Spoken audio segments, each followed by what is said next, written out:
இடம்பொருள் நேயர்களுக்கு வணக்கம். ஸோ இன்றைக்கி பார்த்திங்க அப்படின்னா இப்போ பாண்டியன் ஸ்டோர் சீரியலில் கதை சூடுபிடிக்க ஆரம்பிச்சிருச்சு. இப்போ தங்கமயில் வந்ததுக்கு பிறகு கதையில் இன்னமும் கொஞ்சம் இன்ட்ரெஸ்டிங்கான விஷயங்கள்லாம் நடக்கிறது எந்த அளவுக்கு உண்மையோ அதே அளவுக்கு தங்கமயில் எங்களுக்கு சுத்தமாக ஒத்து வரல. இந்த கதாபாத்திரம் உருவாக்கின விதத்தை எங்களுக்கு கொஞ்சம் எரிச்சலாக இருக்குது அப்படின்னு நிறைய பேர் சொல்ல ஆரம்பிக்கிறாங்க.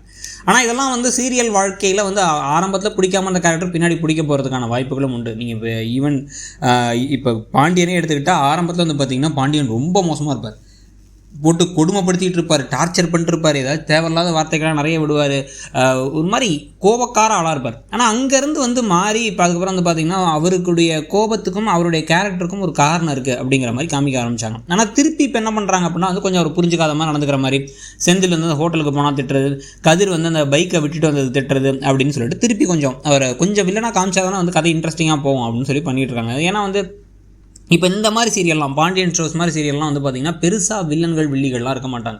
பக்கத்து வீட்டில் இருக்கவங்கலாம் அவங்களும் வில்லனாக இருந்தாலும் கொஞ்சம் யதார்த்தமான வில்லன்கள் தான். ஸோ அப்போ அந்த குடும்பத்தில் இருக்க ஒரு ஆளை தான் அப்பப்போ கொஞ்சம் நெகட்டிவாக காமிச்சு இன்னொருத்தவங்களை பாசிட்டிவாக காமிக்கணும். அப்புறம் கொஞ்ச நாள் கழிச்சு பார்த்திங்கன்னா இருக்கவங்களே ஒருத்தவங்க இவ்வளோ நாள் பாசிட்டிவாக காமிச்ச மீனாவோ இல்லை ராஜியோ கூட திருப்பி நெகட்டிவாக போகிறதுக்கான வாய்ப்புகள் இருக்குது. அந்த மாதிரி இப்போ தங்கமயில நெகட்டிவாக காமிச்சிட்டு இருந்தாலும் அதில் நமக்கு இப்போ அவங்க ஏமாற்றிட்டு இந்த வீட்டுக்குள்ளார வந்தாங்க, அவங்க 1000 பொய்கள் சொல்லிட்டு வந்திருக்காங்க, அவங்களுடைய படிப்பை பற்றி, வயசை பற்றி, கொண்டு வந்த நகையை பற்றி, சொந்தக்காரங்களை பற்றிலாம் சொல்லிட்டு வந்திருக்காங்க.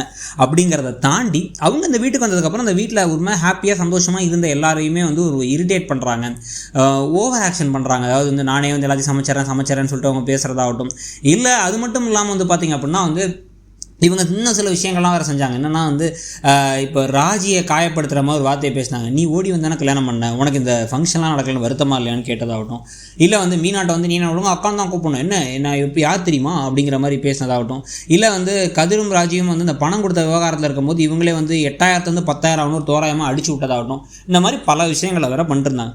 இப்போ இதுக்கெல்லாம் சேர்த்து இப்போ புது ப்ரோமோ படி அவங்களுடைய நகை விவகாரத்தில் அவங்க மாற்றத்துக்கான ஒரு வாய்ப்பு இருக்குது அப்படிங்கிற மாதிரி காமிக்கிறாங்க. ஆனால் இந்த சமயத்தில் இமீடியட்டாக அவங்க மாட்டுவாங்களா அப்படிங்கிற கேள்விக்குறியும் இருக்குது. அதுவும் இவங்கள்ட்ட கோமதிட்ட மாற்றுறதுக்கான வாய்ப்புகள் இல்லை. அவங்க திருப்பி உரசி பார்ப்பீங்களா நகையை உங்கள் லாக்கரில் வச்சா உரசி பார்ப்பீங்களா அப்படின்னு கேட்கும்பொழுது கூட இருக்க ராஜிக்கோ மீனாவுக்கோ இதை பற்றி டவுட் வர, அந்த சமயத்திலே பார்த்திங்கன்னா இவங்க அதை கண்டுபிடிச்சி, மீனா ரொம்ப நாளாக அவங்க மேலே டவுட் இருக்கிறாங்களா அவங்களே கண்டுபிடிச்சி, இல்லை அவங்க அப்பாவை கூட திருப்பி பேச ஆரம்பிச்சப்பறம் அவங்க அப்பா இந்த குடும்பத்தை பற்றி எனக்கு தெரியும் அவங்க ஏதாவது சொன்னதுக்கப்புறமா இதை எல்லாரும் முன்னாடியும் போட்டு உடைச்சாங்க அப்படின்னா பெரிய பிரச்சனையாகிடும். இல்லை அப்படின்னா முத்துவேலோ சக்திவேலோ உண்மைகள் தெரிஞ்சுக்கிட்டு கிண்டல் பண்ணுற மாதிரி, பாண்டியனை கிண்டல் பண்ணுற மாதிரி பண்ணி இவங்க கொடுத்த நகையிலேருந்து இவங்க சொன்ன எல்லா பொய்யும் தெரிய வந்துச்சு அப்படின்னா இத்தனை நாள் பாசமாக இருக்க பாண்டியனே கடுங்கோவமாகி வெளில போ தங்கமயில் அப்படின்னு சொல்லிட்டு துரத்தி விட்டுருவார்.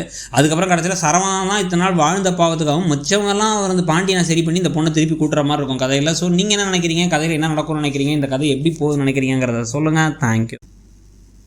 இடம்பொருள் நேயர்களுக்கு வணக்கம். ஸோ இன்றைக்கி பார்த்திங்க அப்படின்னா